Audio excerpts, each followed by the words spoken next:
ಸುಮಾರು ತಿಂಗಳು ಮೇಲಾಗಿತ್ತು ಆರೋಪಿ ಪ್ರಜ್ವಲ್ ರೇವಣ್ಣ ಅವರು ಭಾರತಕ್ಕೆ ಮರಳುತ್ತಾರೋ ಅಥವಾ ಕಾಲಯಾಪನೆ ಮಾಡುತ್ತಾರೋ ಎಂಬ ಊಹಾಪೋಹಗಳಿಗೆ ಈಗ ತೆರೆಬಿದ್ದಿದೆ. ಕೆಂಪೇಗೌಡ ಅಂತಾರಾಷ್ಟ್ರೀಯ ವಿಮಾನ ನಿಲ್ದಾಣದಲ್ಲಿ ವಿಮಾನ ಲ್ಯಾಂಡ್ ಆಗುತ್ತಿದ್ದಂತೆ ಇಮಿಗ್ರೇಷನ್ ಕಿಂಡಿಯಿಂದ ಹೊರಬಂದರು ಪ್ರಜ್ವಲ್. ಕೂಡಲೇ ಅಲ್ಲಿ ಜಾತಕ ಪಕ್ಷಿಯಂತೆ ಕಾಯುತ್ತಿದ್ದ ವಿಶೇಷ ತನಿಖಾ ತಂಡದ ಸಿಬ್ಬಂದಿ ಪ್ರಜ್ವಲ್ ಅವರನ್ನ ತಮ್ಮ ವಶಕ್ಕೆ ಪಡೆದರು.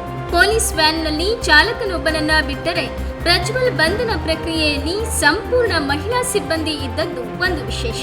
ಇದು ಟೀಸರ್ ಅನ್ನುವಿರಾ? ಪಿಕ್ಚರ್ ಅಭಿ ಬಾಕಿ ಹೈ.